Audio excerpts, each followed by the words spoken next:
السلام علیکم ورحمۃ اللہ وبرکاتہ۔ ان الحمد للہ نحمده ونستعینه ونستغفره ونعوذ باللہ من شرور انفسنا ومن سیئات اعمالنا من يهد الله فلا مضل له ومن يضلل فلا هادي له اشهد ان لا اله الا الله وحده لا شريك له واشهد ان محمدا عبده ورسوله اما بعد فان خير حدیث کتاب اللہ وخير هدي هدي محمد صلی اللہ علیہ وسلم وشر الامور محدثاتها وكل محدث بدعة وكل بدعة ضلالة وكل ضلالة في النار۔ فاعوذ باللہ من الشیطان الرجیم، بسم اللہ الرحمن الرحیم، لا تقنطوا من رحمت اللہ۔ قال اللہ تعالیٰ فی القرآن المجید الفرقان حمید توبۃ نصوحا۔ قال اللہ تعالیٰ فی القرآن المجید الفرقان حمید توبوا الی اللہ۔ قال رسول اللہ صلی اللہ علیہ وسلم الدین یسر۔ حمد ثنا تسبیح و تعریف ذات اقدس کے لیے جو تمام عالمین کا رب ہے، جو خدا قدوس سکتا ہے، جس کی ذات میں کوئی شکوہ نہیں، جس کی دانش میں کوئی شکایت نہیں، اس کی ذات ست و نسیان سے پاک ہے۔ جو دل اللہ کا ذکر کرتے وہ زندہ رہتے ہیں، اور جو دل اللہ کے ذکر سے منہ موڑ دیتے وہ مردہ ہو جاتے۔ سروری زیبا فقط اس ذات بہمتا کے لیے، حکمراں ایک وہی باقی تمام بتان آزری۔ تیری عظمتوں کے مقام پر، تیری رحمتوں کے نشاں پر میرا دل فدا، میری جان فدا، تیری شان جل جلالہ۔ پناہ دے مجھ کو، پناہ دے مجھ کو، تیرے سیا پناہ نہیں، پناہ دے مجھ کو، تیرے سیا پناہ نہیں، تیری رحمت سے بڑھ کر میرے گناہ نہیں۔ درود و سلام محبت وحی کتاب اور حکمت کے مالک پر، وامنہ کے للہ عبداللہ کے لال شفیع الامم و صاحب الجود الکرم سید محمد مصطفیٰ احمد مصطفیٰ صلی اللہ علیہ وسلم پر۔ درود اس پر جس کا تذکرہ عن العبادت ہے، درود اس پر جس کی زندگی رحمت رحمت ہے، سلام اس پر جس کے سنگ پاروں نے گواہی دی، سلام اس پر جس کی چاند تاروں نے گواہی دی کہ جو تو نے محمد سے فاتحم تیرے ہے، یہ جہاں چیز ہے کیا لوح و قلم تیرے ہے۔ آپ کا نام میرے لیے عنوان حیات ہے، اور آپ کا ذکر عبادت کے سیا کچھ نہیں۔ عزیزان ملت، نوجوان ساتھیوں، پس پردہ سننے والی اس ملت کی غیر ماں اور بہنوں، یا اللہ سبحانہ و تعالیٰ کا احسان، اس کا کرم، اس کی جود و سخا ہے مجھ پر آپ پر کہ میرا اور آپ کا پالنہار و پروردگار اللہ سبحانہ و تعالیٰ نے مجھے اور آپ کو پھر سے ایک مرتبہ اس مجلس میں جمع کیا، جو گریس ایجوکیشن سوسائٹی کے زیر اہتمام اس کے لیکچر ہال میں ہفتہ واری جو محفلیں منعقد کی جاتی ہے۔ محض اس کا مقصد یہ ہے کہ میری اور آپ کی زندگی کے اندر وہ دین سمٹ کے آ جائے، جس دین کی محنت نبی کریم صلی اللہ علیہ وسلم نے مکہ کی وادی سے مدینہ کی وادی تک کی 23 سال مسلسل اللہ کے رسول صلی اللہ علیہ وسلم کی زندگی کی، صبح اور شام بس اسی محنت کے اندر لگ گئی۔ نہ کبھی نبی کریم صلی اللہ علیہ وسلم اس 23 سال میں راحت بھری سانس لیے، نہ اس 23 سال میں محمد صلی اللہ علیہ وسلم سکون بھری آہٹ بھری، نہ نبی کریم صلی اللہ علیہ وسلم اس 23 سال میں کبھی نیند بھر کر آپ نے نیند ادا کی، یا کبھی پیٹ بھر کر آپ نے کھانا کھایا۔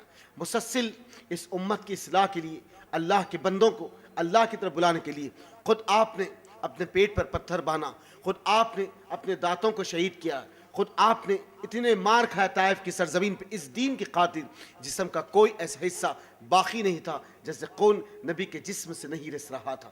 میرے عزیزوں، میرے دوستوں، میرے ساتھیوں، محض اس محنت کو بجا لانے کے لیے اور اس محنت کی سوغات کو میری اور آپ کی زندگی کے لیے پھر سے ریوائز کرنے کے لیے یہ محفلیں، یہ پروگرام اس لیے منعقد کیا جا رہا ہے۔ اللہ کی قسم، اس جگہ سے نہ ہی آپ سے نوٹ مانگا جائے گا اور نہ ہی آپ سے اوٹ مانگا جائے گا۔ محض آپ کو اسی لیے جمع کیا جا رہا ہے کہ کل میں اور آپ اس آگ سے بچ جائے جس کا ایندھن انسان اور پتھر بننے والے ہیں۔ اس دن میری اور آپ کی فلاح اور بہبودی کا جھنڈا گاڑ دی جائے جنت کی اس وادی میں جس کا نام جنت العدن ہے۔ میرے عزیز اور دوست ساتھی، اس محنت اور اس ریاضتوں کو مجھے اور آپ کرنے کے لیے ایک محفل سجائی جا رہی ہے، جس کے ذریعے سے میرے اور آپ کی قلب کی اصلاح ہو، میرے اور آپ کے ضمیر کی اصلاح ہو، میرے اور آپ کے زندگی کی اصلاح ہو۔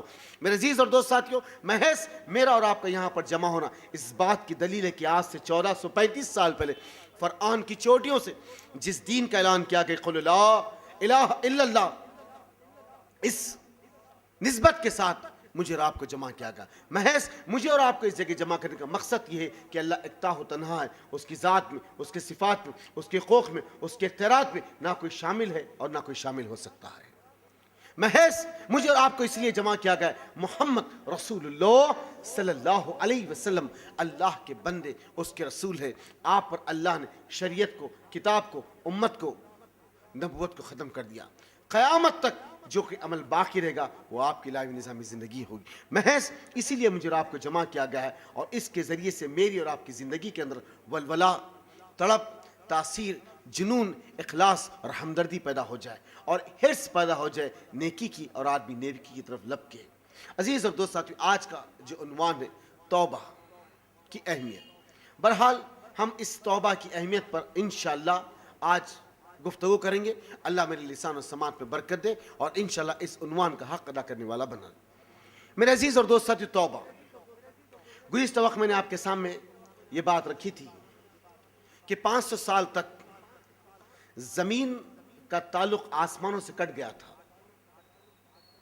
اور یوں ہی یہ زمین اپنی خوبصورتی کو ختم کر کر تمام معاملات کو سمٹ کر سرد ہو گئی۔ لیکن اللہ سبحانہ تعالیٰ نے پھر اس زمین کو اپنے تمام معاملات سے جوڑا، آسمانوں سے پہل کر کر وہ آخری نبی محمد رسول اللہ صلی اللہ علیہ وسلم کو بھیج کر 500 سال حضرت عیسیٰ کے ختم ہونے یعنی اٹھائے جانے کے اور محمد صلی اللہ علیہ وسلم کی آمد تک، یہ 500 سال کا ڈیفرنس اللہ کے اس معاملے سے اور اس کی رہنمائی سے یہ زمین پوری اوجھل ہو گئی۔ اس کی تمام قوت اور طاقت، اس کی رہنمائی ختم ہو گئی، اس کی بزرگی اور برتری ختم ہو گئی، یہ بس ایک اجاڑ زمین بن کے رہ گئی۔ اللہ سبحانہ تعالیٰ نے آخری نبی محمد صلی اللہ علیہ وسلم کو اس زمین پر بھیجا اپنی آخری انقلاب کتاب قرآن دے کر، اور پھر اللہ ایسا تعلق اس زمین سے جوڑ دیا کہ قیامت تک اب اس کا تعلق آسمان سے ٹوٹ نہیں سکتا، کیونکہ یہ کتاب قیامت تک باقی رہنے والی ہے۔ اور اس کتاب جس نبی کو بھیجا گیا نبی آخری بنا کر امی اور رسول، وہ ذات محمد رسول اللہ صلی اللہ علیہ وسلم کی ہے، جس کی شریعت، جس کی اطاعت، جس کی نبوت اور جس کی امت قیامت باقی رہنے والی ہے۔ میرے عزیز اور دوست ساتھیو، اس کتاب کے اندر اللہ سبحانہ وتعالیٰ نے اپنے ماننے والوں کو، اپنے دین پہ رہنے والوں کو ایک سلیقہ مند زندگی کے آداب اور طریقے بتا دیے۔ مسلسل 23 سال تک محمد صلی اللہ علیہ وسلم کی قلب اطہر پر شدید القوا جبریل امین اپنے وحی کے نظام کو لے کر آنے لگے۔ مسلسل اللہ سبحانہ تعالیٰ 13 سال مکہ کے نواح میں اور 10 سال مدینہ کی سرزمین پر اس وحی کے نزول کو آہستہ آہستہ نازل کرتا گیا۔ ایک ایک آیت کے ضمن میں کبھی 3 آیت، کبھی 4، کبھی 5، کبھی 6 کی شکل میں ایک کے بعد ایک دیگر آیت نبی کریم صلی اللہ علیہ وسلم کی قلب پہ نازل ہوتے گئی۔ اس آیتوں کو بھیجنے کا مقصد یہ ہے اور اس آیتوں کو لانے کا مقصد یہ ہے کہ دنیا پھر سے جڑی رہے اللہ اس کے رسول کے قوانین کی طرف۔ اس سمت کے اندر جو لوگ ایمان لا لیے، اللہ سبحانہ تعالیٰ اپنی ذات پر عیاں ہے، رحمت کے خزانے ان پر لٹانے کے لیے تیار ہے کہ بندہ اپنے گناہوں پہ نادم ہو کر، تڑپ کر اپنے رب کی طرف لپکے، اور اللہ اس کے گناہوں کو درگزر کرنے کے لیے کافی ہے۔ میرے عزیز اور دوست ساتھیو، محمد رسول اللہ صلی اللہ علیہ وسلم فرماتے ہیں زمین پر ہر آدمی گنہگار ہے، انبیاء اور رسول معصوم الخطا ہے ان کو چھوڑ کر۔ زمین پر ہر شخص گنہگار ہے، لیکن محمد صلی اللہ علیہ وسلم فرماتے ہیں وہ گنہگار سب سے بہتر ہے جو گناہ کر کر توبہ کر دے۔ اللہ محمد صلی اللہ علیہ وسلم فرماتے ہیں وہ شخص سب سے بہتر ہے جو گناہ کر کر توبہ کی طرف دوڑے۔ میرے عزیز اور دوست ساتھی، آج انسان سب سے زیادہ ڈپریشن کا شکار ہے، سب سے زیادہ آج انسان پریشان اور ہراساں میں ہے، آج انسان سکون کی تلاش میں ہے۔ کیفیت اس کی یہ ہے کہ ہر سمت سے مسائل کا بوجھ اور مسائل کی کوکھ سے بے شمار مسائل جنم لیتے چل جا رہے، پھر اس کے ساتھ رات اور دن گناہ، کرب، ناپکاریاں، بدبختیاں، بغاوت زندگی کا حصہ بنتے چلے جائیں. پھر یہاں آدمی اپنے تمام معاملات کے ساتھ اس کیفیت میں زندگی بسر کر رہا ہے کہ اس کی زندگی کا کوئی بھی نصب بلند ثابت قدمی کی طرف نہیں. آدمی چاہتا یہ ہے کہ کسی بھی ضابطے سے، کسی بھی ذریعے سے میں سکون کی تلاش میں ہوں اور مجھے سکون ملے. لیکن عزیز اور دوست ساتھیوں، سکون اس وقت ملے گا جب بندہ اپنے رب کی اہمیت کو سمجھے گا، اس کے مقام کو سمجھے گا. اور یہاں انسان رات اور دن گناہوں کے دلدل میں ڈوبتا چلے جا رہا. اس بات کا احساس نہیں ہو رہا کہ صبح ہوتی ہے اور شام ہوتی ہے، زندگی بس یوں ہی تمام ہے. کہیں آدمی اپنی پیٹ کی آگ بجھانے کے لیے گناہوں کے حصے کو لے سمٹ لیا. کہیں آدمی اپنے بیوی اور بچوں کا پیٹ بھرنے کے لیے گناہوں کو اپنا حصہ بنا لیا. کہیں آدمی زندگی میں سکون کمانے کے لیے اپنے گناہوں کا حصہ بنا لیا. کسی بھی کوئی ایسا حصہ، زندگی کا شعبہ باقی نہیں جو آدمی آج گناہوں میں سرگرم نہیں. یہ احساسات، یہ ندامت زندگی کے اندر پیدا نہیں ہو رہے. جس دن یہ احساس، یہ ندامت پیدا ہوگی، اس دن انشاءاللہ آدمی ثابت قدمی کی طرف آئے گا اور یہ زمین رحمت کے گن گائے گی اور آسمان رحمتوں کی بارش کرے گا. اور جس دن سے یہ آدمی اس نسبین کو چھوڑ دیا، تب سے اب تک مسائل، پریشانیاں، افلاس اور منوست اس کا مقدر بن کے رہ گئے. آدمی کوشش کرنا چاہتا ہے لیکن چند دنیا کی چونچلے اور چند دنیا کی چاہتوں نے پھر اس کی زندگی کے معاملات کو سم موڑ دیتی ہے. آخر ہم سے پہلے آنے والے لوگ یہ زمین پہ تھے جس کو صحابہ رسول اللہ صلی اللہ علیہ وسلم کہا جاتا ہے. ان کے بعد تابعین و تبع تابعین آئے. ان کے زندگیوں کے معاملات کو اور ان کے طریقہ کار کو اگر دیکھیں تو ہمیں اس بات کا پتہ چلتا کہ کیسے لوگ تھے جو گناہ ہونے پر تڑپ جاتے تھے، لرز جاتے تھے، کپ کپا اڑتے تھے، حلق سے نوالے نہیں اترتے، بے قرار اور بے چین ہوتے. احساس تھا کہ اللہ تو ہی ہے، تیرے ماں سے وہ کوئی اور نہیں جو زندے کو مردے کے پیٹ سے پیدا کرتے اور مردے کو زندے کے پیٹ سے پیدا. خالق تیرے ماں سوا کوئی نہ میرے گناہوں کو، نہ کوئی نہ میرے توبہ کو قبول کرنے والا ہے، نہ میرے گناہوں پہ پردہ ڈالنے والا. تیری ذات کے سوا کسی اور کی ذات نہیں. یہ جذبہ جنون ان کی زندگیوں میں تھے.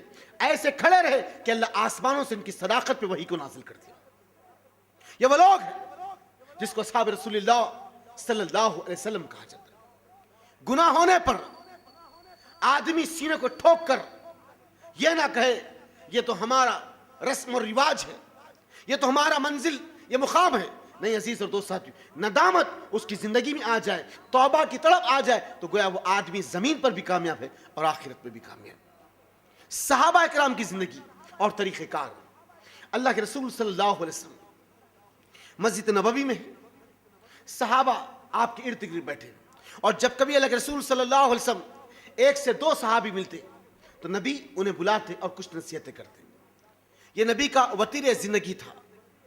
جب کبھی آپ اکاس میں، منزلنا میں، کبھی آپ مزدلفہ میں، مینا میں، عرفات میں، کبھی یہ جو بڑے بڑے منڈی اور بازار لگتے، جب کبھی اللہ کے رسول صلی اللہ علیہ وسلم اپنی دعوت اور اصلاح کے کام کے لیے نکلتے، وہاں کبھی کسی پہ نظر پڑ جاتی، اللہ کے رسول صلی اللہ علیہ وسلم بے ساختہ کہتے کہ سبحان اللہ، اتنا حسین و جمیل شخص ہے، اللہ اسے جہنم کی آگ سے بچا لے. یہ تڑپ، یہ تاثیر تھی، یہ تڑپ، یہ تاثیر تھی. اور آج میری اور آپ کی زندگی کے اندر یہ تڑپ و تاثیر آہستہ آہستہ اوجھل ہوتے چلے گئی، میری اور آپ کی نگاہوں سے دور ہو گئی. محض دنیا کی چاپ و چوگن کچھ ایسے چیزیں میرے اور آپ کے سامنے آ گئے، بس ہم اسی کو ہی سب کچھ سمجھ بیٹھے. میرے عزیز اور دوست ساتھیوں، اللہ کے رسول بخاری صحیح مسلم کی حدیث، ابو ہریرہ رضی اللہ عنہ اس کے راوی، اللہ کے رسول صلی اللہ علیہ وسلم مسجد نبوی بیٹھے ہوئے، مسجد نبوی بیٹھے ہوئے، صحابہ اکرام سے کہتے اللہ کے بندو، ایک آدمی بڑے سینکڑوں میل کا سفر طے کرتا ہوا ایک بڑے نقلستان اور صحرا میں پہنچ گیا. اس کے ساتھ اس کے اونٹ پر لادا ہوا سامان ہے, اس کے تمام غلہ, اس کی تمام ایک مہینے کا راشن اس پہ موجود ہے. وہ اللہ کا بندہ چلتے چلتے کسی ایک مقام پہ ایک رات کو گزارنے کے لیے ٹھہر گیا, اور کچھ دیر کے بعد اس کی جب نیند سے بیدار ہوا تو دیکھتا کیا ہے کہ وہ لادا ہوا سامان جو پالتو اس کا اپنا جانور اونٹ تھا, وہ چڑھتے چڑھتے کہیں اور جگہ نکل گیا. وہ بے ساختہ بدحواس ہو کر اس سم اور اس سم دوڑنے لگا. جیسے آج ہمارے اپنے پاس اکثر ہم دیکھتے ہیں, کبھی ہماری گاڑی کی چابی یا کبھی ہماری گاڑی کہیں ہم اور رکھ کر بھول کر بدحواس ہو کے ادھر سے ادھر پھرتے ہیں. کبھی ہماری آنکھوں کے سامنے کوئی ہماری اپنی گاڑی یا کوئی اور چیز یا کوئی پیسوں کا پرس یا بیگ ہماری آنکھوں کے سامنے سے اوجھل ہو جائے تو ہم دیکھتے ہیں کہ ہماری زندگی کی متاع لٹ گئی, پیروں کے نیچے زمین نکل جاتی. سوچیں کبھی تصور کریں, ایک آدمی بریس کیس بھر کر پیسہ لے کر آیا اپنی بچی کے شادی کے سامان کو خریدنے کے لیے, اور اچانک بیگ اس کے سامنے سے اوجھل ہو گئے. اس عورت کی آنکھوں کی نگاہوں سے اس کا پرس ختم ہو جائے, اس کی موٹر سائیکل جو ابھی ابھی کسی سے مانگ کے لایا تھا وہ اس کی آنکھوں کے سامنے سے اوجھل ہو جائے. اس کی زندگی کے معاملات, اس کی کیفیت کا کیا حال ہوگا؟ حلق سوج جائے گا, ہونٹ کپ کپا اٹھیں گے, ہیبت سے پسینے طاری ہو جائیں گے. یہ کیا ہوگا؟ یہ کیا ہوگا میرے عزیز اور دوست ساتھیوں, میرے عزیز اور دوست, یہی معاملہ اس شخص کا تھا جس کی آنکھوں کے سامنے سے, جس کا رسا سجا ہوا سامان اس کی آنکھوں سے اوجھل ہو گیا. جیسے ہی اوجھل ہوا وہ شخص بدحواس ہو کر بڑی دور تک ڈھونڈتا ڈھونڈتا گیا, کہیں نہیں ملا, کیونکہ اب موت کے سوا کوئی اور چیز اس کے قابل نہیں ہو سکتی. کیونکہ اب چلنے کے لیے سواری ہے, نہ کھانے کے لیے رسد ہے. غلہ بھی چلے گا, سواری بھی چلے گئی, پانی انہی سب کچھ اس کے ساتھ تھا. کتنی دور اس ریگستان میں پھرے گا, کہاں ٹھہرے گا, کیا کھائے گا؟ تھک ہار کر پھر وہ کسی ایک جھاڑ کے نیچے سو گیا. جب الصبح اس کی نیند سے آنکھیں بیدار ہوئی, دیکھتا کیا ہے, اس کے پہلو میں رات میں گما ہوا اونٹ اس کے سامنے کھڑا ہوا. اللہ کے رسول صلی اللہ علیہ وسلم فرماتے, جیسے یہ شخص اس منظر کو دیکھا, اس اونٹ کو دیکھا, بے ساختہ اپنی زبان سے کہا, اللہ تو میرا بندہ ہے, میں تیرا رب ہوں. کہنا کچھ اور تھا, خوشی میں اس کے جملے یہ نکلے کہ اللہ تو میرا بندہ ہے, میں تیرا رب ہوں, جبکہ کہنا یہ تھا کہ اللہ تو میرا رب ہے, میں تیرا بندہ ہوں. اللہ کے رسول فرماتے, خوشی میں اپنے آداب کو, اپنے اخلاق کو, اپنے تمام لہجے کو اس نے کھو دیا. بے ساختہ کیا کہنا تھا اور کیا کہہ دیا. میرے عزیز اور دوست, یہاں محمد صلی اللہ علیہ وسلم اس بات کو روک کے صحابہ کی سمت دے کے کہتے, اللہ کے بندے, جتنی مسرت, جتنی خوشی اس اونٹ کے گمنے پر, اونٹ کو ملنے والے پر ہوتی ہے. کیا فرمایا محمد صلی اللہ علیہ وسلم؟ جتنی خوشی, جتنی مسرت اس اونٹ کے گمنے کے اوپر مل جانے پر اس اونٹ کے مالک کو ہوتی ہے, اللہ کی قسم محمد صلی اللہ علیہ وسلم فرماتے, اللہ اس بندے سے اس سے زیادہ خوش ہوتا ہے. بندہ توبہ کر کے, گناہ کر کے توبہ کی طرف لوٹ جاتا ہے. بندہ توبہ کر کر رب کی طرف لوٹ جاتا ہے. توبۃ نصوحا, توبوا الی اللہ, دوڑو اللہ کی سمت. لیکن آج ہماری زندگیوں میں وہ تڑپ, وہ تاثیر, وہ جنون کی کیفیت ختم ہو گئی.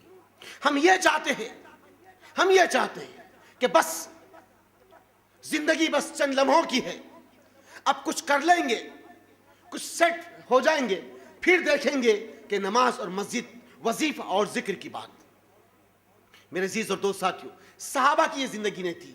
صحابہ کی زندگی یہ تھی کہ سانس کا کیا بھروسہ ہے, کہ کب اکھڑ جائے اس کی کوئی گارنٹی نہیں رہ سکتا. جو لمحے ملے اسے غنیمت جان لو, جو لمحے ملے انہیں غنیمت جان لو. توبہ کی تڑپ, توبہ کی تڑپ. اللہ کے رسول صلی اللہ علیہ وسلم ایک غزوہ کے لیے ابو لبابہ کو بھیجے. کہا ابو لبابہ اس حصے میں جا کے وہاں کے رہنے والے باشندوں سے یہ کہہ دینا کہ تمہارے ساتھ یہ معاملہ ہونے والا ہے. اللہ کے رسول نے یہ بات کی. ابو لبابہ اس سرزمین پر پہنچے. جب وہاں کے لوگ ایک آس امید کے ساتھ, ایک تڑپ لے کے ان کے پاس آئے, تو ابو لبابہ نے کہا, مان لو تو حق ہے, ورنہ آپ نے انگلی کو ایسا بتا کر کہا کہ ورنہ گردن کو کاٹ دی جائے گی. بس ایسا اشارہ آپ نے بتایا. پھر بعد میں اچانک ابو لبابہ کو اس بات کا خیال ہوا کہ اللہ اکبر, نبی نے یہ الفاظ نہیں کہے اور میں کہہ دیا, مجھ سے یہ کیا خطا ہو گئی, مجھ سے یہ کیا غلطی ہو گئی. میرے دوستو, آج میرا اور آپ کا مزاج کیا ہے؟ میرا اور آپ کا مزاج کیا ہے؟ نبی بولے نا, نہیں کرے تو کیا ہو سکتا؟ اللہ اکبر. نبی بولے نہیں کرے تو کیا ہو سکتا؟ میرا اور آپ کا مزاج ہے, یہ بات حدیث ہو سکتی, یہ بات نبی کے الفاظ سے نکل سکتی ہے, مان رہے, اس کا انکار نہیں, لیکن ہمارے انہوں نے بھی تو ایسا کہا تھا. یہ آج ہمارا یہ مزاج ہے, یہ آج ہمارا یہ مزاج ہے. بے شک محمد صلی اللہ علیہ وسلم کی بات ہو سکتی بھائی, ہم اس کا انکار نہیں کرے, لیکن ہمارے فلاں فلاں صاحب نے بھی تو یہ بات کہی تھی. اللہ اکبر. جہاں رسول کی بات آ جائے, اللہ کی قسم امتی کی بات کی کوئی ویلیو نہیں ہے, امتی کی بات کی کوئی ویلیو نہیں.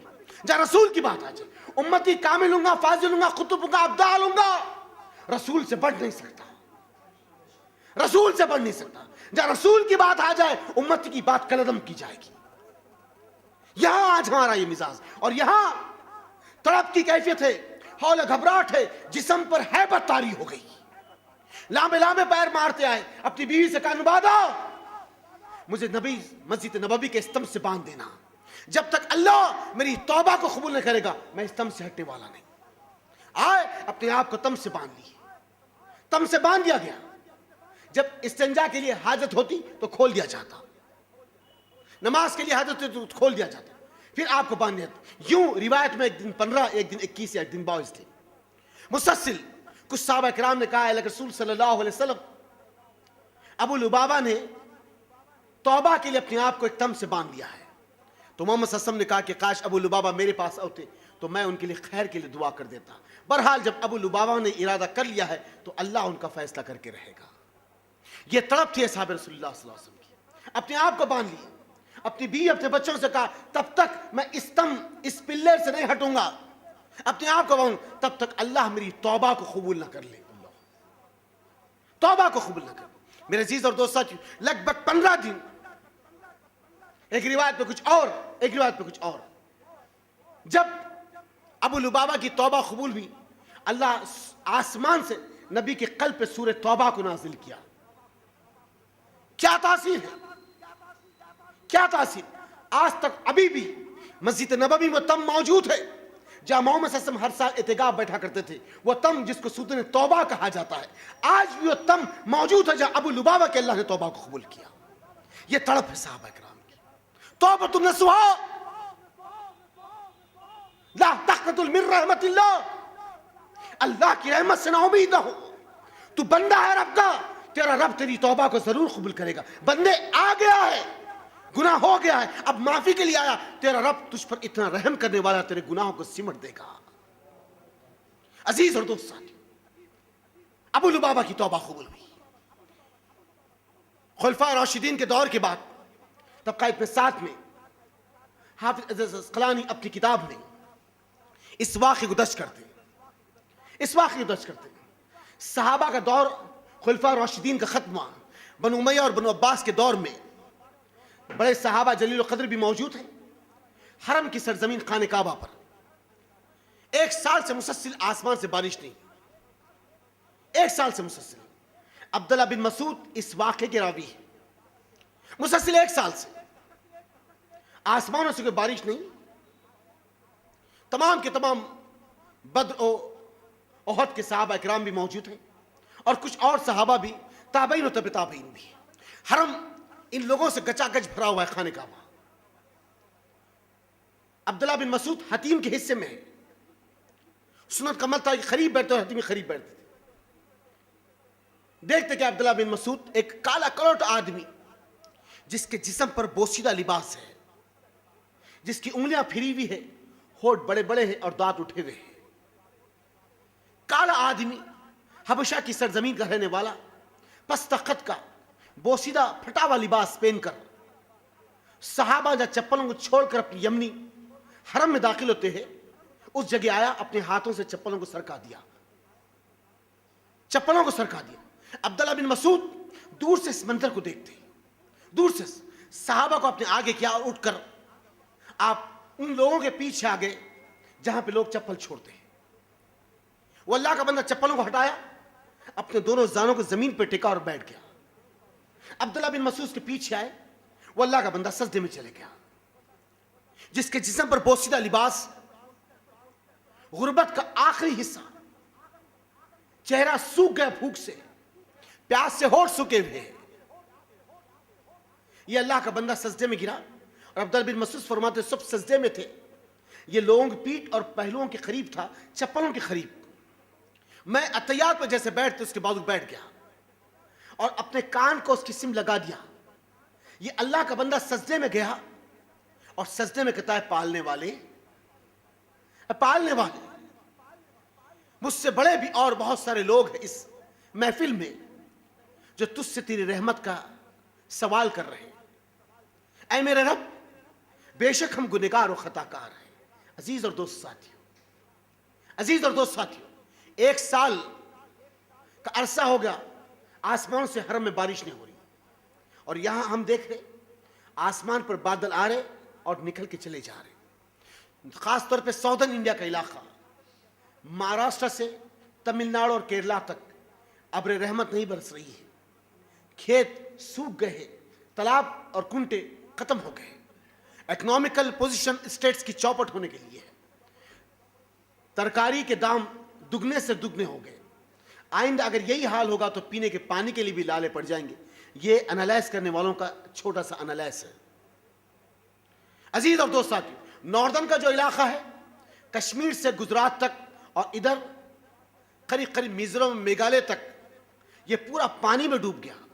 کچھ بہار اور کچھ یو پی کے حصوں کو چھوڑ کر یہ پورا پانی میں. مسلسل 16 دن تک گجرات میں بارش ہوتی رہی.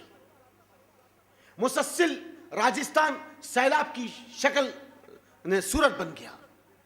مسلسل کل نے پرسوں مدھیہ پردیش کی بارش 2 ٹرینوں کے حادثے سے آپ کے سامنے ہے. اتنا لو اور لوڈ تھا پانی کا, برج کے نیچے کی زمین ہل گئی اور ٹرینوں کے پٹریوں سے نیچے ڈبے اتر گئے. یہ تمام واقعات ہیں. اب حساب کرنے والے, اس کا جائزہ لینے والوں نے قریب قریب 35 سے 40 ہزار آدمی ناردن علاقے میں صرف پانی کی وجہ سے مرے. یہ تباہی اور بربادی کا ایک حصہ. ایک طرف پانی دے کر تباہ کر دیا گیا, ایک طرف پانی نہیں دے کر تباہ کر دیا جانا. تو یہاں صحابہ کی بے چینی تھی. اور ہم میں سے ایسے کتنے لوگ ہیں آج جو اپنے آپ کو ہم اہل سنت والجماعہ کہنے والے, اپنے آپ کو سلف الحدیث کہنے والے, کتنے ایسے مسلمان ہوں گے جو عیدگاہوں میں جا کر, نخلستانوں میں جا کر, شہر کے باہر جا کر پانی کے لیے نماز استسقاء پڑھے ہوں گے. ایک دوسرے سے دعا کی درخواست کی جا رہی ہے. مساجد پہ امام ہاتھ اٹھا کے دعا کر رہے, لیکن طریقہ نبوت کہاں گیا؟ رسالت نبوت کہاں گیا؟ طریقہ نبوت کیا ہے؟ محمد صلی اللہ علیہ وسلم کا طریقہ کیا ہے کہ آپ جانوروں کو, آدمیوں کو لے کر, بے زبان جانوروں کو لے کر آپ جنگل کے قریب عیدگاہ کے باہر کھلے میدان میں جاتے, لوگوں کو جمع کرتے, 2 رکعت نماز پڑھتے صلاۃ الاستسقاء کی, اور پھر دعا کرتے پانی کے لیے, پانی کے لیے. آج ہمارے طریقہ کار کہاں ہے؟ یہی صحابہ اکرام پانی کے لیے جمع ہوئے. یہ اللہ کا بندہ سجدے میں گرا, کہا پالنے والے, ہم گنہگار ہیں, خطا کار ہیں, ہم مانتے ہیں اے اللہ مجھ سے بڑھ کر بھی اور بہت سارے یہاں لوگ ہیں, اپنی رحمت کو ہم سے برسا دے. اے اللہ اگر ہمارا خیال نہ ہو تو تیرے منہ, تیرے وہ جانور جو بے زبان ہیں, اچھلتی ہوئی مچھلیاں اور آسمان پہ اڑتے ہوئے پرندے, اے اللہ زمین پہ پھرنے والے وہ جانور جو پانی کے لیے تڑپ رہے, اللہ تیری قدرت تو عیاں ہے میرے مالک, تیری عظمت تو عیاں ہے, کوئی ڈھکی اور چھپی چیز نہیں. تیری رحمت کو کیا ہوگا جو آسمان سے رحمت نہیں برسی. یہ الفاظ نکلنا تھا, سجدے سے بھی سر نہیں اٹھا, آسمان سے موسلادھار بارش شروع ہو گئی, موسلادھار بارش. عبداللہ بن مسعود کہتے میری کان اس شن تھے جو کہہ رہا تھا. جب موسلادھار بارش شروع ہوئی, اپنے چہرے کو رحمت کے اٹھایا اور اللہ کی سمت دیکھا, اور اپنے دونوں ہاتھوں کو ایسے پکڑا, جب بارش کے قطرے اس کے ہاتھ میں گرے اپنے چہرے کو لیا اور ماٹھے کی مٹی کو صاف کیا اور نکل کے دبے پاؤں آہستہ آہستہ چلا. میں اطراف اناف لوگوں کو دیکھا اور آہستہ آہستہ مسجد حرم سے نکل کر اس کے پیچھے گیا. اطراف اناف کے لوگ دین کی آغوش میں آ گئے. چند مکے کے اطراف اور کچھ فرلانگ پہ کچھ ایسے لوگ تھے جو ابھی یہودی تھے جس کے پاس غلام موجود تھے.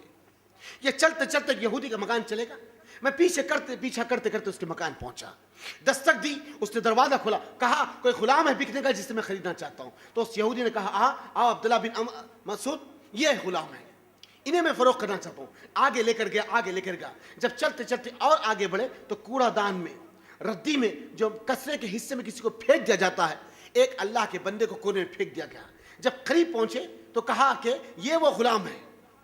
عبداللہ بن مسعود کو بتا کے یہودی کہتا ہے، اس صحابی کے رٹے کو پکڑ کے اٹھا کے کہتا ہے، عبداللہ بن مسعود یہ وہ غلام ہے جو کوڑے دان میں، ردی میں، کچرے میں پڑا ہوا ہے، جس کی کوئی ویلیو نہیں ہے، لے جانے والا خود اپنے آپ پر آفت محسوس کرے گا، کیا اس غلام کو خریدنا چاہو گے؟ عبداللہ بن مسعود کی نگاہ جیسے پڑی کہ اللہ اکبر، جس کی قدر اور منزلت اللہ کے پاس ہے، انسان اس کی قدر کیا کرے گا؟ کہا کہ کیا قیمت ہے؟ قیمت دی، سینے سے لگا لیا، کہا چلو میرے ساتھ چلو، میں جانتا ہوں کہ اس کی قیمت اور کیا ہے، میں نے دیکھ لیا اللہ تم پر کتنا مہربان ہے، چلو میرے ساتھ۔ اس اللہ کے بندے کو لے کر آئے، بوسیدہ کپڑوں میں، جس کے پیر زخموں سے چور ہیں، جس کے لبوں پر بھوک کی شدت ہے، جس کا چہرہ سوکھ گیا بھوک کی وجہ سے، اپنے دونوں ہاتھوں کو پکڑ کر عبداللہ بن مسعود کے ساتھ آہستہ آہستہ آتے حرم کے قریب پہنچے۔ تو عبداللہ بن مسعود سے کہا کیا مجھے 2 منٹ کے لیے چھوڑ دو گے تنہا؟ تو عبداللہ بن مسعود نے کہا کہ اچھی بات ہے۔ جیسے 2 منٹ کو چھوڑ، حرم خانہ کعبہ سامنے چٹیل میدان، اپنے سر کو، اپنی جبھی کو رب کے سامنے جھکا دیا، کہ اللہ عزت کا دینا تیرے ہاتھ میں ہے، ذلت کا دینا تیرے ہاتھ میں ہے، میرے مالک سجدوں میں دعاؤں کو قبول کرنے والے تیرے گنہگار بندے کی دعا قبول کر لے۔ جب تو میری بات کو لوگوں میں عیاں کر دیا تو اللہ میرا سر اس زمین سے اٹھنے سے پہلے میری روح کو پرواز کر دے۔ عزیز اور دوستو ساتھیوں، دکھاوے نہیں تھی، جب توبہ کی طرف بندے میں یہ پیدا ہو جائے تو اللہ آسمانوں سے رحمت کے دروازوں کھول دے گا، اللہ آسمانوں سے رحمت کے دروازوں کھول دے گا۔ تو عبداللہ بن مسعود کہتے کروٹ بدلا، روح پرواز ہو گئی، میں چیخ کر اس کے قریب گیا کہ اللہ یہ ابھی نعمت ملی اور ابھی تیرے پاس چلے گئی، میں چاہتا ہوں کہ اس کی خدمت کروں، آنکھوں کے سامنے سے اوجھل ہو گیا۔ عزیز اور دوستو ساتھیوں، توبوا الی اللہ، دوڑو اس رب کی طرف، احساس پیدا کرو اپنے آپ میں کہ وہ رب ہم پر کتنا رحم کرنے والا ہے۔ کبھی ہم سوچیں اس کی کبریائی کے بارے میں، کبھی ہم سوچیں اس کی رحمت کے بارے میں۔ عزیز اور دوست ساتھیوں، جب بندہ سمٹ کے اس کی طرف چلے جائے گا تو اللہ کی قسم اس کے پیر کے ناخن سے اس کے سر کے بال تک اللہ اس کی حفاظت کرنے والا ہے۔ جب بندہ اس سے بکھر جائے گا تو زمین پر ایسے ہو جائے گا جیسے ایک روڈ پر لوگ پتھر کو پھینک دیتے ہیں۔ عزیز اور دوست ساتھیوں، کبھی سوچیں کہ وہ رب کتنا عیاں اور کتنا رحم کرنے والا ہے۔ کبھی دیکھتے آپ کچھ جھاڑوں سے پرندے نکل کر چلتے، صبح چہچہاتے ہوئے اپنے خالی پیٹ کو لے کر نکلتے، اور جب رات میں مغرب میں واپس ہوتے ایک جھون کے ساتھ تو پیٹ بھرے ہوئے ہوتے۔ عزیز اور دوست ساتھیوں، نہ وہ آفس میں کام کرتے، نہ کہیں ملازمت کرتے، جی اللہ وعدہ کیا ہے بندے کو رزق دینے کا، انشاءاللہ رزق مل کے رہے گا۔ کبھی غور کرو اس بے زبان جانوروں پر جو اللہ کی حمد ثنا اس کی تسبیح کو بیان کرتے ہوئے اپنے گھوستوں سے خالی پیٹ نکلتے، جب مغرب میں واپس ہوتے تو ان کے پیٹ بھرے ہوئے ہوتے ہیں۔ عزیز اور دوست ساتھی، یہ دن کی کیفیت والے جانور ہیں، یہ دن کی کیفیت۔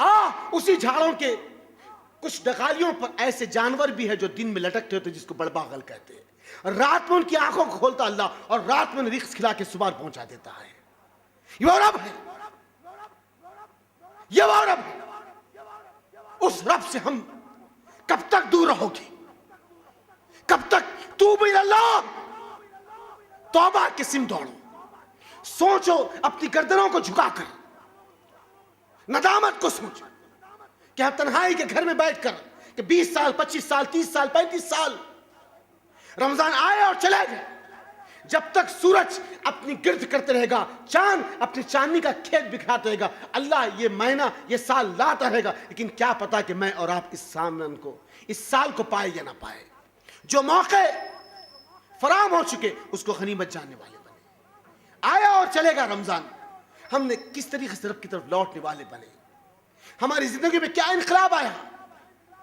وہی صبح ہوتی ہے اور وہی شام ہوتی ہے، گناہوں میں وہی زندگی ڈوبی ہوئی ہے، احساس نہیں ہے نہ بہو کو ساس کا، نہ ساس کو بہو کا، نہ ماں کو بیٹی کا، نہ باپ کو بیٹوں کا۔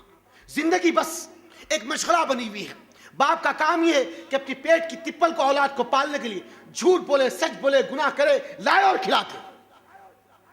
اولاد کا یہ معاملہ ہے کہ باپ کمائے، اپنی ہڈیوں کو توڑ دے، ہم کو کوئی سروکار نہیں، ہم کو بس اچھا ہاتھ پہ ایک ہینڈ سیٹ آ جائے، اچھے کپڑے آ جائے اور ایک گاڑی آ جائے، ایک بہترین اسکول میں، ایک کالج میں ہمارا ایڈمیشن ہو جائے، ہمارے لیے کافی ہے۔ بچوں کا یہ مزاج ہے صبح سے لے کر شام تک ٹی وی کے سامنے، عورتوں کا مزاج ہے صبح سے لے کر شام تک ٹی وی کے سامنے اپنی زندگی کو صرف کر دے اور یہی اس میں زندگی بسر کر دے۔ یہی نصب العین بنا ہوا ہے۔ چینجز کب آئیں گے؟ تبدیلیاں کب آئیں گی؟ کب احساس ہوگا؟ بارہا آپ کے سامنے چیخ چیخ کر بیان کیا جاتا ہے، بارہا آپ کے سامنے ہر عنوانات کے اوپر ایک ٹاپک رکھی جاتی، محض کچھ نہ کچھ ہم میں چینجز آئے، ورنہ یہاں آپ کا جمع ہونا، میرا بولنا بے فیض ہو جائے گا۔ اللہ کے لیے اگر ہم میں تبدیلیاں نہیں آئے گی، ہم میں تبدیلیاں نہیں آئے گی، توبوا الی اللہ، اللہ کی طرف دوڑو، اپنے گناہوں کا محاسبہ کرو کہ کتنے گناہ ہوئے، کتنے گناہ ہوئے، کتنوں کا ہم نے دل توڑا، کتنوں کی ہم نے زندگی کو بگاڑ دیا، کتنے معاملات پر ہم نے ڈٹ کر گناہ کو سینے کو ٹھوک کر کیا۔ احساس بیوی کے حق کے بارے میں، ماں کے حق کے بارے میں، بھائیوں کے حق کے بارے میں، پڑوسی کے حق کے بارے میں، دین کے حق کے بارے میں، خود اپنے 6 اور 7 فٹ کے جسم کے حق کے بارے میں احساس، اور احساس ندامت، احساس ندامت۔ عزیز اور دوست ساتھیو، اللہ ہے جو اپنے گناہوں پر پردہ ڈال سکتا، اس کی ذات کے سوا کوئی اور ہمارے گناہوں پر پردہ نہیں ڈال سکتا۔ میرے عزیز اور دوست ساتھیو، وہی تو رب ہے نا جی، وہی تو رب ہے جو ہم کو اپنی ماں کے پیٹ میں 3 پردوں میں 9 مہینے تک رکھ کر کھلایا، 9 مہینے تک کھلایا۔ زمین پہ بچہ تولد ہونے کے بعد اس کی ماں کی اگر پیر کے سامنے ڈال دے تو مجال ہے بچے کی کہ ماں کی انگوٹھے یا انگلی کو چوس لے، اس بچے کو اس کی ماں کی پھستی پر لے جائے تو اپنے دودھ کی جگہ کو تلاش کر لے گا، اس کے لب لگتے نہیں ہوں گے، اللہ اس کی ماں کے سینے سے دودھ کو چھوڑ دیتا ہے۔ یہ وہ رب ہے، یہ وہ رب ہے جو شفاف خون اور گوبر کے بیچ میں شفاف دودھ کی نہر کو لاتا باہر۔ کبھی غور کریں، جب آپ دودھ دھوتے ہیں کسی گائے یا بھینس کا، کہاں سے آتا ہے؟ خون اور گوبر کے بیچ میں سے، خون اور گوبر کے بیچ میں سے۔ کبھی نہ اس میں سے خون کی خطرہ آتا ہے دودھ میں، نہ کبھی کسی گوبر کی کاڑی آتی۔ اللہ اکبر، یہ وہی تو خالق ہے، یہ وہی تو مالک ہے۔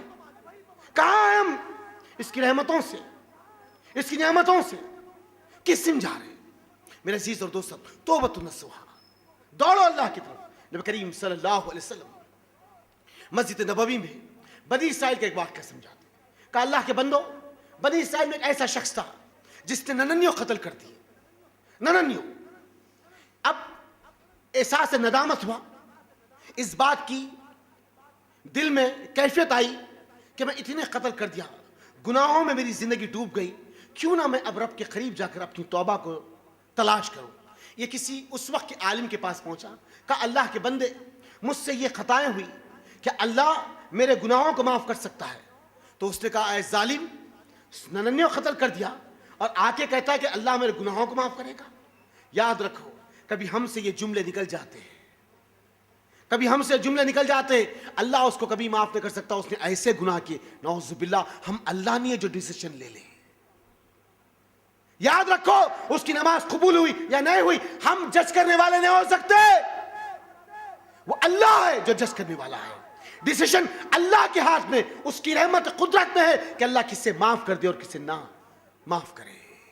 ہم کون ہو سکتے؟ ہم کون ہو سکتے؟ ہم یہ کہتے کہ کبھی اس کے گناہ معاف نہیں ہو سکتے کیونکہ میں نے اس کو اس آنکھوں سے دیکھا ہے، تم کیا دیکھے اور وہ کیا کرتا ہے، وہ اللہ جانتا ہے، وہ اللہ جانتا ہے۔ ہم ہر ایک کے لیے خیر اور رحمت کی دعا کرنا کہ کوئی ہمارے لیے خیر اور رحمت کی دعا کرنے والا بنے۔ عزیز اور دوست ساتھیوں، کہا نننیوں قتل کر دیا، اب چاہتا ہے کہ اللہ تیرے گناہوں کو معاف کر دے۔ ظالم، تیرے اس گناہ پر کبھی تیری توبہ قبول ہی نہیں ہو سکتی۔ تو اس نے کہا جب گناہ معاف نہیں ہو سکتے تو 100 باقی ہے۔ گردن کو پکڑا اس ظالم عالم کی، اپنے ہاتھوں سے اس کی گردن کو کاٹ دیا. 100 مکمل ہو گئے. پھر احساس نادامت دل میں جاگا کہ اللہ کوئی نہ کوئی ایسا درد ہوں گا کھلا جہاں میرے گناہوں کو درگزر کر کر تو اپنی رحمت کے حصے میں مجھے لے لے گا.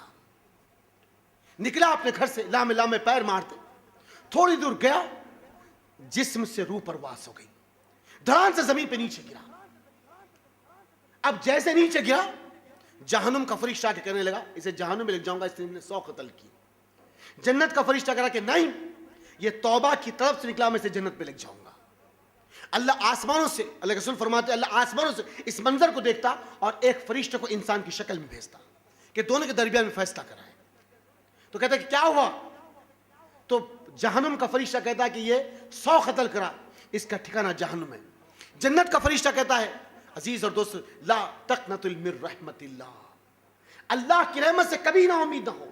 آپ اگر شرک بھی کریں اللہ کی قسم آج توبہ کر لو, آپ کا شرک معاف ہو جائے گا انشاءاللہ. اس زمین پہ سب سے عظیم ترین اور سب سے بڑا کوئی گناہ ہے تو اللہ کی ذات پہ کسی اور کو شامل کرنا ہے, اس کا پارٹنر سے لے کر. اللہ کی قسم آپ اور میں جس جگہ سے آئے نا جی, یہی تو ماحول تھا نا. آج اللہ میرے اور آپ کے گناہوں کو معاف کر کے یہاں ٹھہرا کر دیا نا. یہ اس کی کبریائی نے تو کیا ہے جی, یہ اس کی انا رحمت نے تو کیا ہے مجھ پر آپ پر. ہم کہاں سے آئے کبھی سوچیں ہمارے خاندان, ہمارے قبیلے, ہمارے کنبے, ہماری ذات, ہماری برادریوں کے بارے میں. اللہ کہاں سے ہمیں کہاں نکال کے لایا, یہ اس کا احسان نہیں تو کیا ہے. جب ہم جہنم کی آگ سے بچے تو اپنے آل و عیال کو بچانے میں کیا آڑ ہے جی. محنت تو کرنے والے بنے. اس زمین پہ سب سے بدترین گناہ شرک ہے. اللہ اس گناہ کو بھی توبہ کے ذریعے سے معاف کر دیتا ہے. سبحان اللہ, وہ ایسا رب ہے, وہ ایسا رب ہے. الغرض یہاں جنت کا فرشتہ کہنے لگے نہیں یہ توبہ کی طرف آ رہا تھا, میں اسے جنت پہ لے جاؤں گا. تو بیچ میں جو فرشتہ انسان کی شکل میں اس نے کہتا کہ اچھی بات ہے زمین کے حصے کو ماپا جائے. یہ جہاں سے نکلا اور جس کی زمین جس حصے کی قریب ہوگی وہ اس کی سم لے کر چلے جائے. اگر جنت نیکوکاروں کی بستی کی سم جا رہا تھا, وہ زمین اگر اس کے نکلنے سے قریب تھی تو وہ ادھر چلے جائے گا, یا جہنم کی زمین قریب تھی تو یہ جہنم میں چلے جائے. اللہ سبحانہ و تعالی بندے کی توبہ اور طلب کو دیکھ کے کہتا ہے کہ جنت کی زمین سکڑ جا, جہنم کی زمین وسیع ہو جا. اللہ, جنت کی زمین سکڑ جا, قریب کر لے اس بندے کو جو میری توبہ کے لیے آیا تھا. جہنم کی زمین وسیع ہو جا. وہ رب ہے. اللہ کے رسول صلی اللہ علیہ وسلم صحابہ کے درمیان اس حدیث کو کوٹ کرتے, اس واقعے کو کوٹ کرتے. ہمیں پھر توبہ سے کیسی آڑ ہے. بے شک آج کی رات ہمارے لیے رحمت کی رات بن سکتی ہے. ہم اس مجلس سے نکلے 2 وقت کی ہماری عشاء اگر ہو گئی تو عشاء کے بعد تنہائی میں بیٹھ کر رب سے توبہ کو طلب کرے. اللہ کے رسول فرماتے اللہ کے بندو میرے اللہ اگلے اور پچھلے تمام گناہ معاف کر دیا. 70 مرتبے میں توبہ کرتا ہوں. اللہ استغفر اللہ 70 مرتبے کرتا ہوں. اللہ اکبر. میں اور آپ کس کھیت کی مولی ہے, میں اور آپ کس چیز کی بساط ہے جی دوست ساتھیوں. وقت کے رسول ہے 70 مرتبے اللہ کے سامنے توبہ و استغفار کرتے تو میری اور آپ کی کیا بساط ہے. اللہ کے لیے اس طلب کی طرف, اس جنون کی طرف بڑھنے والے بنے. اللہ میرے اور آپ کے ہم سب کے گناہوں کو معاف کر دے گا. میرے عزیز اور دوست ساتھیوں, واقعات اب کئی مرتبے سنے ہوں گے. وہ واقعہ جو بنی اسرائیل کا آدمی تھا جو آسمانوں سے بارش نہیں ہو رہی تھی, وہ واقعہ جو غامدہ کا ہے, وہی تو توبہ کی طرف تھی جس کے گناہوں کو اللہ کے رسول فرماتے خالد اس عورت کے گناہ سے تو کنرا رہا ہے, اس نے تو وہ توبہ کی ہے, اس نے تو وہ توبہ کی ہے, اس کی توبہ کو مدینے کی زمین پہ بار دیا تو سب کی بخشش ہو جائے گی. بنی اسرائیل کا وہ شخص جو موسیٰ نے کہا اللہ آسمانوں سے رحمت کیوں نہیں برستی پروردگار, کیوں نہیں ہو رہی. بوڑھے بچے تڑپ رہے پانی کے لیے, جانور مر رہے, کنٹے تالاب بوڑھے سب سکھ چکے. اللہ کہتا ہے موسیٰ تمہاری قوم ایک ایسا شخص ہے جس کے گناہوں کے سبب ہم آسمانوں سے بارش برسانا چھوڑ دیے. ہم اب اپنا جائزہ لیں کہ ہمارے گناہوں کے سبب آسمان سے بارش تو نہیں ہو رہی. یہ کیوں ہے جو آسمان پہ بادل آتے اور ختم ہو جاتے ہیں, یہ کیوں ہے میرے عزیز اور دوست ساتھی. ہم اپنا جائزہ لیں. تو کہا کہ رب کیا کروں, جاؤ اور لوگوں جمع کرو, اعلان کر دو, وہ اگر چلے جائے تو شاید ہم بارش برسا دیں. جمع کے موسیٰ نے کہا اللہ کے بندو تم میں کوئی ایسا شخص ہے جس کے گناہوں کے سبب آسمان سے اپنی رحمت کو برسانا چھوڑ دیا. وہ جو کوئی ہوگا میرے خطے میرے علاقے سے نکل کے چلے جائے. وہ گنہگار رات کا اور صبح کا اسی منزل میں بیٹھا ہوا ہے, کہتا اللہ میں ہی اس مجلس کے اندر ایسا گنہگار ہوں جس کے گناہوں کے سب تو آسمان سے بارش برسنا چھوڑ دیا. میرے رب میں نادم ہوں اپنے خطاؤں پر, اپنے گناہوں پر. اے اللہ میرے گناہوں کو درگزر فرما, تو رؤوف رحیم ہے, میرے گناہوں کو معاف فرما. جیسے ہی یہ الفاظ اس کی زبان سے نکلے اور آنکھ سے آنسو اس کے رخسار تک آئے, آنکھ سے آنسو اس کے رخسار تک آئے, اور جیسے زمین پہ گرا نہیں, اللہ آسمان سے مستدھر بارش شروع کر دیا. موسیٰ کہا اللہ اکبر, موسیٰ کہنے لگے اللہ اکبر. نہ کوئی ہٹا, نہ کوئی سرکا, نہ کوئی گیا. پھر آسمان سے بارش ہوئی. جب وادی سینا پر پہنچے, وادی طوا میں, کہا اللہ یہ کیا مان رہا ہے میرے مالک, تو نے کہا جمع کر, میں نے جمع کیا, تو نے کہا اعلان کر, میں نے اعلان کر دیا. نہ کوئی سرکا, نہ کوئی ہٹا, نہ کوئی گیا. اے میرے مالک تو نے آسمان سے بارش برسا دیا. کہا موسیٰ جب وہ ہمارا گنہگار تھا تو ہم آسمانوں سے بارش نہیں برسا رہے تھے, جب وہ توبہ کر کے ہمارا ہوگا تو ہم آسمان سے بارش برسا دیے. تو پلٹ کے اللہ سے موسیٰ کہتے میرے رب العزت وہ کون سا ایسا شخص ہے جس کے چہرے کو تو ایک بار دکھا دے. تو اللہ موسیٰ سے کہتا ہے موسیٰ جب وہ ہمارا گنہگار تھا تو ہم اس کا چہرہ تم کو بتا کر اسے ذلیل نہیں کیے. کیا کہتے اللہ تعالیٰ, موسیٰ جب وہ ہمارا گنہگار تھا اس کا چہرہ تم کو بتا کر ہم نے اسے ذلیل نہیں کیا. موسیٰ وہ توبہ کر کے اب ہمارا ہوگا, ہم اسے کیسے ذلیل کریں گے. عزیزوں ہاتھ میں تمہارے ہے توبہ کی لکیر, گڑ گڑاؤ اپنے رب کے سامنے. اللہ گناہوں کے بخشنے والا ہے, وہ رؤوف ہے, وہ رحیم ہے, 70 ماؤں کی محبت رکھنے والا ہے. تڑپو لرز جاؤ دوست ساتھیوں, اللہ میرے رب کے گناہوں کو معاف کرنے والا ہے. سبحان ربک رب العزت عما یصفون وسلام علی المرسلین والحمد للہ رب العالمین.